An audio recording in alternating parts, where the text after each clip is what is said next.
The family group chat exploded with celebration at 9:47 a.m. on Saturday morning. Melissa, OMG you guys. Just made $50 selling Sarah's old books at my garage sale. Face with tears of joy. Aunt Linda, good for you sweetie.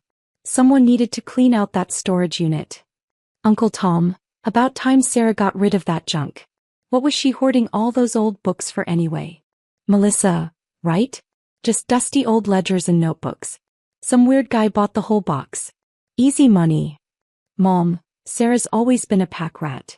Good job taking initiative, Melissa. I stared at my phone screen in my unmarked sedan, parked outside the federal courthouse in downtown Boston.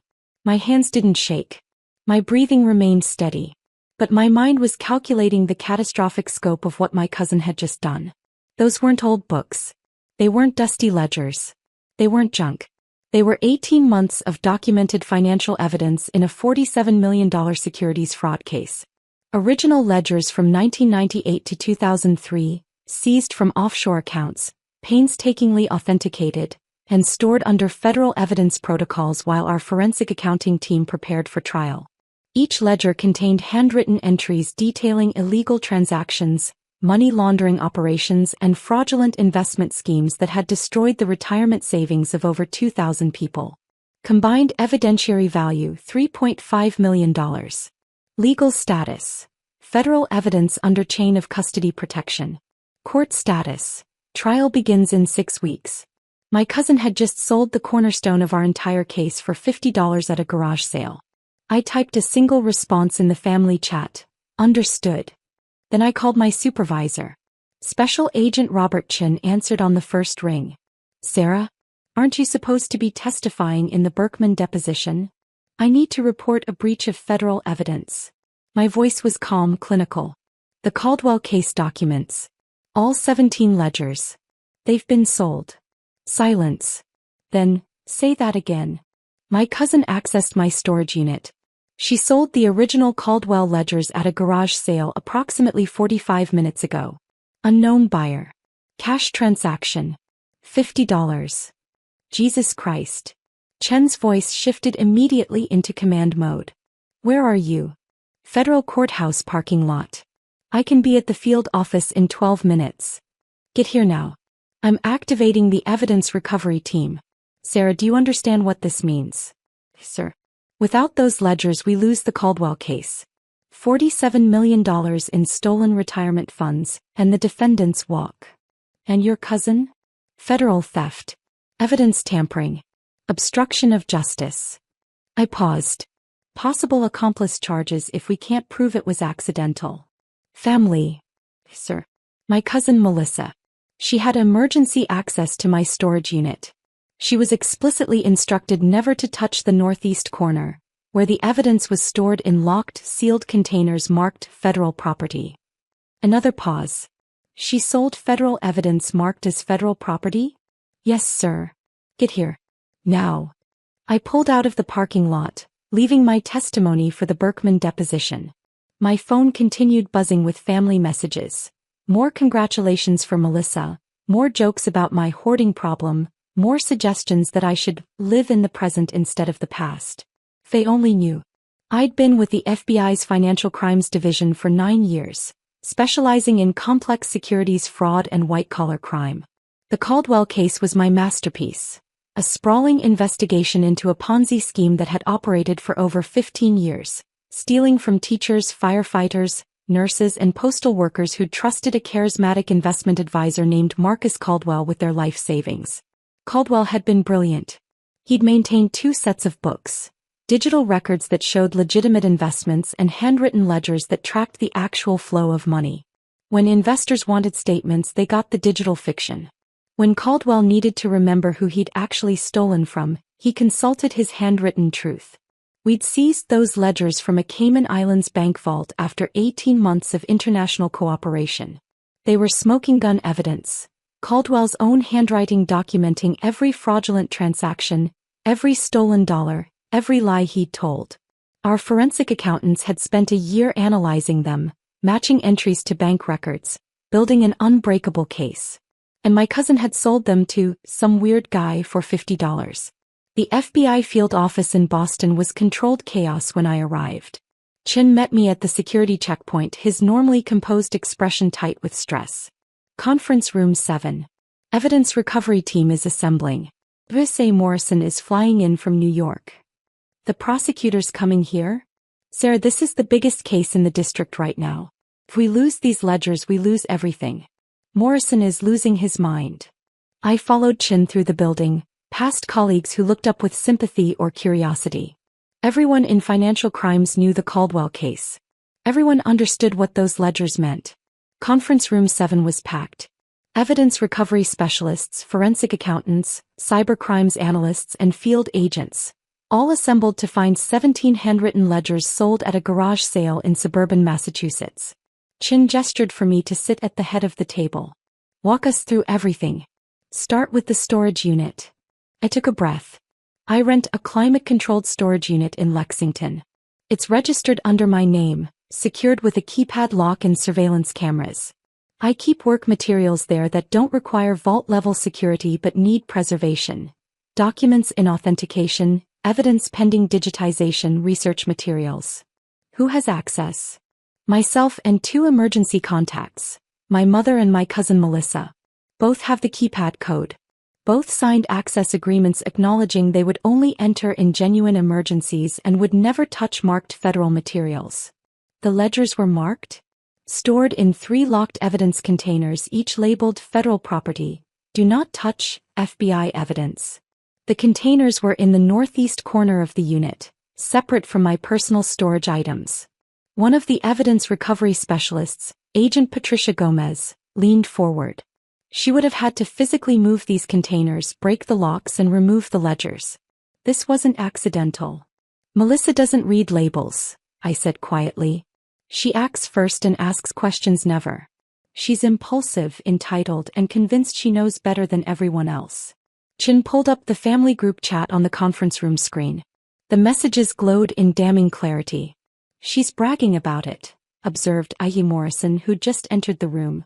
He was a sharp-faced man in his 50s, known for winning impossible cases. Right now he looked like he wanted to put his fist through a wall. She sold federal evidence and announced it to your entire family. She doesn't know what she sold, I said. She thinks they were old books. She's ignorant, not malicious. Ignorance isn't a defense when federal evidence is marked as federal evidence. Morrison sat down heavily. How fast can we find the buyer? I'm already on it, said Agent David Park from his laptop, pulling traffic camera footage from the neighborhood, cross-referencing timestamps with the garage sale. If the buyer used a credit card for anything else in the area, we'll find them. The sale was cash, I said. I know. But people use cards for gas, coffee, groceries. We'll track vehicle patterns and credit card usage in the vicinity. We'll find them. Morrison turned to me. Your cousin. What's her situation? Married, 2 kids, works part-time as a dental hygienist. Lives in Lexington, 3 miles from the storage facility. He's competitive with me, always has been. When we were kids, she had to win every game, have every achievement recognized, be the center of attention. And now she resents that I have a career she doesn't understand. She tells people I'm a glorified accountant. She makes jokes about government work being easy money. She's convinced I waste my time with boring paperwork while she lives a real life. Does she know you're FBI? Yes. She doesn't care. Or doesn't understand what it means. Chen's phone buzzed. He glanced at it and his expression darkened. We've got a problem. Security footage from the storage facility shows Melissa entering yesterday at 4:17 p.m. She was inside for 43 minutes. She removed 6 boxes. 6. I felt cold. The ledgers were in 3 containers. What else was there? I tried to remember. Case files. Authentication documents. Chain of custody records. Expert witness statements. All Caldwell case materials. Morrison made a strangled sound. She took the entire evidence archive? It looks that way. What did she sell? I don't know. She only mentioned books in the chat. Park looked up from his laptop. I've got her garage sale listing. Posted on Facebook Marketplace Thursday evening. Quote, huge garage sale. Furniture, clothes, kitchen items, books and more. Saturday 8 a.m. to 2 p.m. Books, Chin repeated. Plural. She advertised your evidence as garage sale inventory. For the next 3 hours the team worked with brutal efficiency. Traffic cameras captured 17 vehicles arriving at Melissa's garage sale between 8 a.m. and 10 a.m. License plate recognition identified owners. Background checks revealed employment, addresses, phone numbers. The weird guy, who bought the books, was identified at 1:47 p.m. Leonard Sutherland, age 68, retired accountant, resident of Arlington. He drove a 2015 Honda Civic. He'd purchased gas at a nearby station at 10:23 a.m., paying with a Visa card. Got him, Park announced. Running his background now. No criminal record. Married 2 adult children. Registered Democrat. Clean credit. Volunteers at the Arlington Public Library. Accountant, Morrison said slowly. Retired accountant. He bought financial ledgers. Everyone in the room understood the implication. A retired accountant would recognize valuable documents. He might know exactly what he'd purchased. Chin stood. We move now. Evidence recovery team, you with me? So you're coming too. We need you to identify the ledgers and verify their authenticity. Am I under investigation? I asked quietly. Not yet. But your cousin is. The moment we secure the evidence, I'm bringing her in. 4 FBI vehicles converged on Leonard Sutherland's modest Cape Cod home in Arlington at 2:34 p.m. Chin knocked on the door while the rest of us waited in tactical positions. If Sutherland ran, if he'd already sold the ledgers, if they'd been destroyed. The door opened. Leonard Sutherland stood there in gardening clothes, dirt on his knees, holding a trowel. He looked at Chen's FBI credentials with confusion rather than fear. Can I help you? Mr. Sutherland, I'm Special Agent Chin, FBI Financial Crimes Division. We have reason to believe you purchased federal evidence at a garage sale this morning. May we come in? Sutherland's expression shifted from confusion to alarm. Federal evidence? The books. Sir. The books. Oh my God. Sutherland stepped back, letting us enter. I knew something was wrong. The markings. The labels. I called my son-in-law, he's a lawyer, he said I should call the FBI, but I was waiting until Monday. Relief flooded through me. He hadn't sold them. He hadn't destroyed them. He'd recognized what they were. Where are the books now, Mr. Sutherland? Chin asked. Kitchen table. I haven't touched them since I brought them home. Well, I opened one to check the contents, but then I saw the entries and the dates and I knew. These are evidence, aren't they? Real evidence. We followed him to the kitchen. There, spread across a scratched wooden table, were all 17 ledgers. Original bindings. Original pages. Caldwell's handwriting visible on the open ledger. Neat columns of numbers, dates, names, transactions. I stepped forward, pulling latex gloves from my pocket. My hands were steady as I checked each ledger, verifying serial numbers against my memorized inventory. All 17 present. No pages missing. No damage. They're all here, I confirmed. Intact. Morrison closed his eyes briefly. Mr. Sutherland, you may have just saved a $47 million fraud case. We're going to need a full statement from you. Of course. Anything. Sutherland looked genuinely distressed. The woman at the garage sale, she said they were old accounting books from her cousin's storage unit. She seemed irritated by them. She sold me the whole box for $50.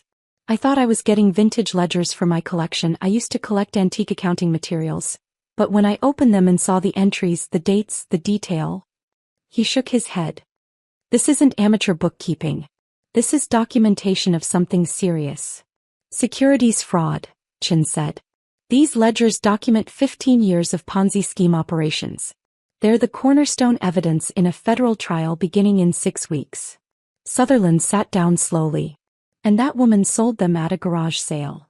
That woman, I said quietly, is my cousin. She had access to my storage unit. She was instructed never to touch federal materials. She ignored those instructions. Is she going to be arrested? Chin and Morrison exchanged glances. Morrison spoke. Mr. Sutherland, what we're about to tell you is confidential. The woman who sold you these ledgers, Melissa Chin Harrison, is being charged with federal evidence theft, obstruction of justice and evidence tampering. Those are felony charges. She could face up to 20 years in federal prison. I felt nothing. No shock, no horror, no satisfaction. Just cold inevitability. The evidence recovery team photographed everything, documenting the ledger's condition and location. Sutherland gave a detailed statement about the purchase, the price, his initial concerns, and his plan to contact authorities. He was cooperative, helpful, and clearly distressed about his accidental role in evidence mishandling. "Am I in trouble?" he asked. "No, sir," Chin assured him. "You acted appropriately. You recognized something was wrong and planned to report it. You preserved the evidence. You didn't damage or attempt to sell it. You're a witness, not a suspect." By 5 p.m., all 17 ledgers were secured in evidence transport containers and en route to the FBI evidence vault. Chain of custody documentation was updated to reflect the breach, recovery, and resecuring. Morrison was already drafting motions to inform the court about the incident while minimizing damage to the case. "We'll argue that the evidence was continuously under federal control, briefly misplaced and immediately recovered," he explained. "The defense will scream contamination, but we have surveillance footage," Sutherland's statement, "and your cousin's own text messages documenting the timeline. We can survive this." "What about Melissa?" I asked. Chen's expression hardened. "Arrest warrant is being drafted. We're moving on her tonight. She has 2 small children." "I know. But Sarah, she stole federal evidence. She broke into locked containers marked as federal property. She sold critical evidence in an ongoing case. This isn't a mistake we can overlook." "I know," I said. "I'm not asking you to. I'm just stating a fact. She has 2 small children who will watch their mother get arrested tonight. Would you prefer we wait?" "No," I said quietly. "Do it now." I didn't go with them. I went home to my apartment in Cambridge, fed my cat, and waited for the calls I knew were coming. The first call came at 7:32 p.m. My mother. "Sarah, the FBI is at Melissa's house. They're arresting her. What did you do?" "I reported a federal crime, Mom. Melissa stole evidence from my storage unit and sold it at a garage sale. She sold some old books. You're having her arrested over books." "Those books were evidence in a $47 million fraud case. They're worth $3.5 million. They were marked as federal property. She broke into locked containers and sold them. She was trying to help. Your storage unit was a mess. She was explicitly told never to touch the northeast corner. Those instructions were in writing. She signed an access agreement. So what? She made a mistake. She committed a federal crime, Mom. Multiple federal crimes." My mother's voice cracked. "She's your cousin, Sarah. Your family. And you're letting the FBI arrest her in front of her children." "I didn't let anything happen. Melissa chose to commit a crime. These are the consequences of that choice. You could stop this." "No, Mom. I couldn't. Even if I wanted to." She hung up on me. Aunt Linda called next. Uncle Tom after that. Then Melissa's husband Brandon begging me to fix this, to tell them it was a misunderstanding, to remember we're family. I told each of them the same thing. Melissa committed federal crimes. The evidence was clearly marked. She had explicit instructions. There were consequences. None of them wanted to hear it. The family group chat devolved into chaos. Messages poured in, a mixture of fury, disbelief, and desperate pleas. "Uncle Tom, Sarah, how could you do this to your own cousin?" "Aunt Linda, she has children, Sarah." "Children?" "Mom, you're choosing your job over your family. I hope you can live with yourself." "Cousin David, this is insane. They're just old books.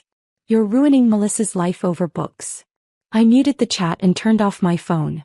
The next morning, I attended the emergency status conference for the Caldwell case. Judge Patricia Rodriguez presided, her expression severe as Morrison explained the evidence breach and recovery. "Let me understand," Judge Rodriguez said slowly. "Federal evidence in your custody was stolen and sold at a garage sale?" "Yes, Your Honor. However, the evidence was recovered intact within 6 hours.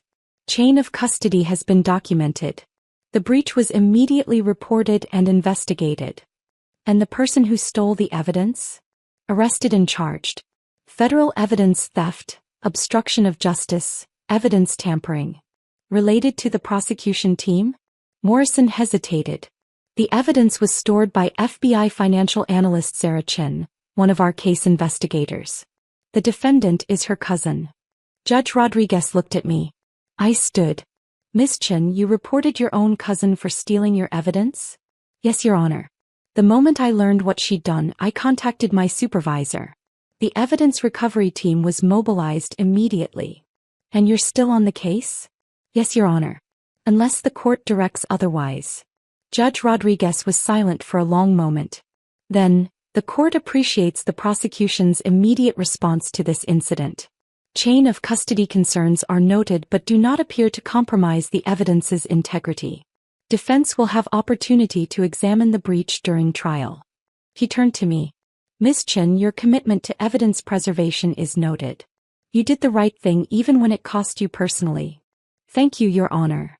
The defense attorneys weren't pleased, but they couldn't argue with the facts. The ledgers had been stolen, yes, but they'd been recovered intact with complete documentation of every step. Our case was damaged but not destroyed. Melissa's arraignment was scheduled for the following Monday. I didn't attend. Instead, I read the transcript later. Melissa Chin Harrison, charged with theft of federal evidence, value over $1 million, obstruction of justice and evidence tampering.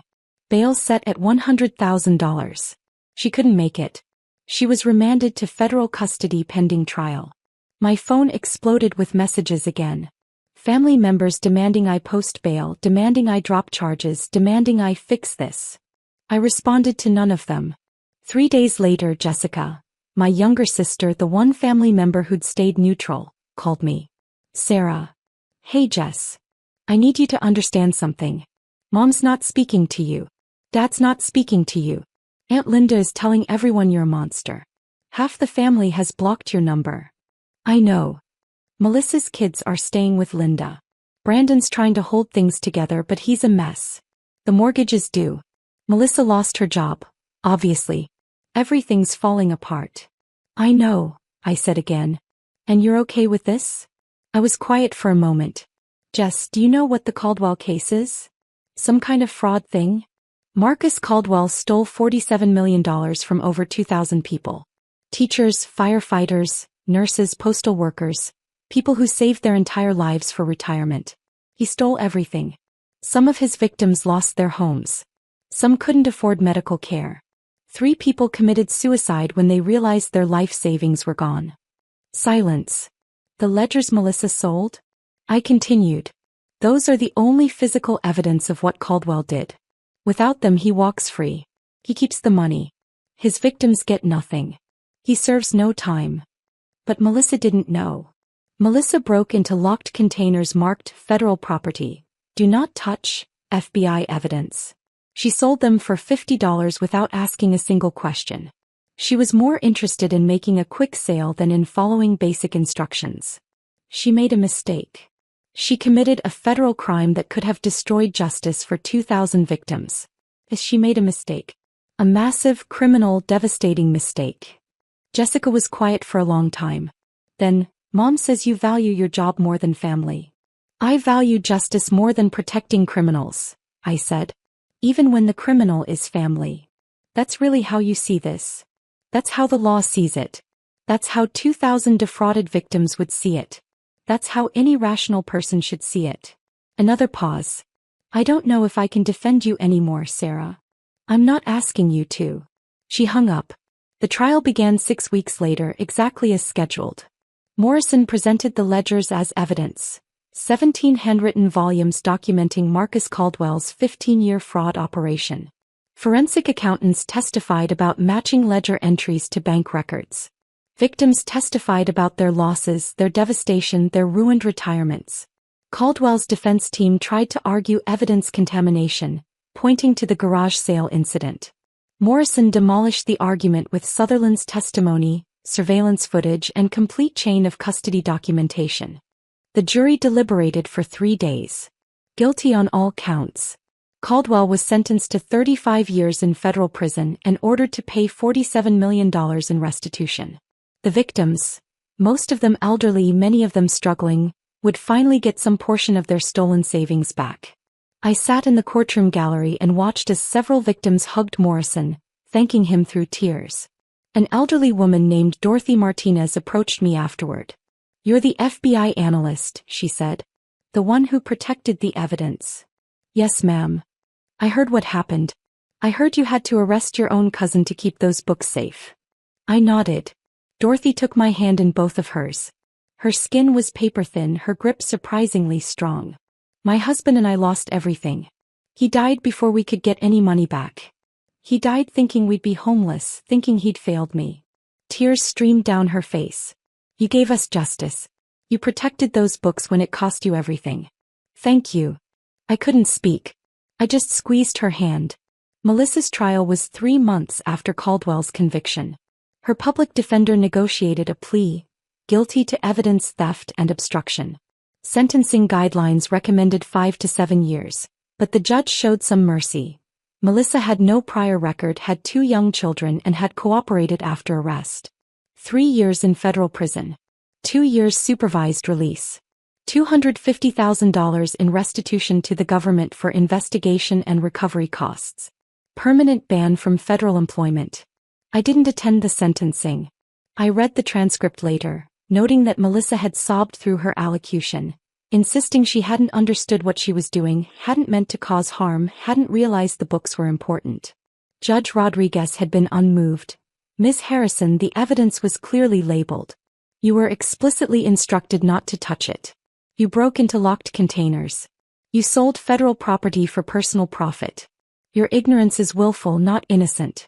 This court will not excuse federal crimes because you couldn't be bothered to read warning labels." My family splintered after that. My mother stopped speaking to me entirely. My father sent one email. "I hope your career was worth losing your family." Aunt Linda wrote me out of her will and made sure everyone knew about it.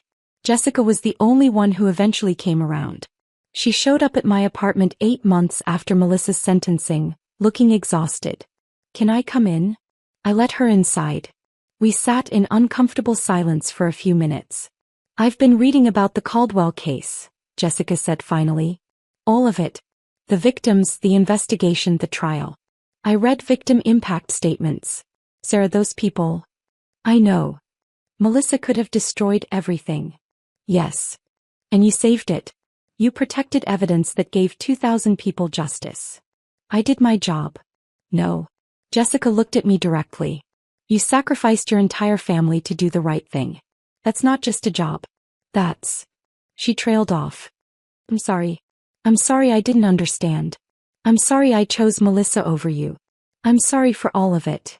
I felt something crack in my chest, something that had been frozen for months. "Thank you. Mom's never going to forgive you. Neither is Linda. They've convinced themselves you're the villain." "I know. But I needed you to know that I understand now. What you did was right. It was awful and hard and it cost you everything, but it was right." We talked for 3 hours that night. Really talked for the first time in years. When Jessica left, she hugged me tightly. "You're a better person than I am, Sarah. I don't know if I could have done what you did." "I hope you never have to find out," I said. 2 years after Melissa's conviction, I attended a victim compensation hearing for the Caldwell case. The recovered assets had been liquidated, and restitution was being distributed to victims. People who'd lost everything were finally getting some portion of their savings back. Not all of it, never all of it, but enough to survive, to pay medical bills, to avoid homelessness. Dorothy Martinez was there. She was frailier now, using a walker, but her eyes lit up when she saw me. "Agent Chin." "Just Sarah," I said. "I'm not an agent." "You are to me." She smiled. "I got my check last week. $127,000. It's not everything we lost, but it's enough. It's enough to keep my home, to pay for my medications, to live with dignity." Her eyes filled with tears. "Because of you. Because you protected those books. I just did my job." "You did more than your job. You sacrificed your family for us. For 2,000 strangers you'd never met." He squeezed my hand. "That matters, Sarah. It matters more than you know." I stayed at the hearing for hours, watching as victims received their compensation checks, listening to their stories of relief and gratitude. These were the people Melissa had almost robbed of justice. These were the lives that hung in the balance when she sold those ledgers for $50. And I knew, despite everything it had cost me, despite the family I'd lost, despite the loneliness and the judgment and the isolation, I'd made the right choice. Some bridges burn. Some families break. Some prices are too high to measure. But 2,000 people got justice. Dorothy Martinez kept her home. Marcus Caldwell went to prison for 35 years. It was enough. It had to be enough. 3 years after Melissa's conviction, I received a letter. Prison mail, carefully screened, bearing Melissa's handwriting. Sarah, I'm writing this because my therapist says I need to take accountability. I'm not good at that. You know I'm not. I was jealous of you. Always. You were smarter, more accomplished, more respected. I told myself you were boring, that your job was meaningless, that your life was empty. It made me feel better about my own failures. When I saw those books in your storage unit, I didn't see evidence. I didn't see someone's hard work. I saw an opportunity to prove you were just a hoarder, just a pack rat, just someone who needed me to fix their mess. I was wrong. About everything. I've spent 3 years in here thinking about the people I hurt. Not just you, though I hurt you terribly, but those victims. The people whose justice I almost destroyed because I was too selfish and stupid to read a label. I don't expect forgiveness. I don't deserve it. But I want you to know I understand now what I did. I understand what you sacrificed to protect those books. I understand that you're a better person than I'll ever be. I'm sorry, Sarah. For everything. Melissa. I read the letter 3 times. Then I filed it away in my desk drawer, next to Dorothy Martinez's thank you card and the trial transcript where Judge Rodriguez called me a model of professional integrity and personal courage. I never responded to Melissa's letter. Some apologies arrived too late. Some damage can't be repaired. But I kept the letter. Because somewhere in its awkward, painful sentences was the acknowledgement I'd never gotten from anyone else in my family. I'd done the right thing. And in the end, that recognition, from the person who'd suffered the consequences, meant more than any family approval ever could. Marcus Caldwell is in federal prison. 2,000 victims received compensation. Dorothy Martinez kept her home. Melissa is serving her sentence. My family is fractured beyond repair. I spend holidays alone. But 17 ledgers sit in federal evidence archives, preserved for history, testament to justice served and sacrifices made. It was worth it. It will always be worth it.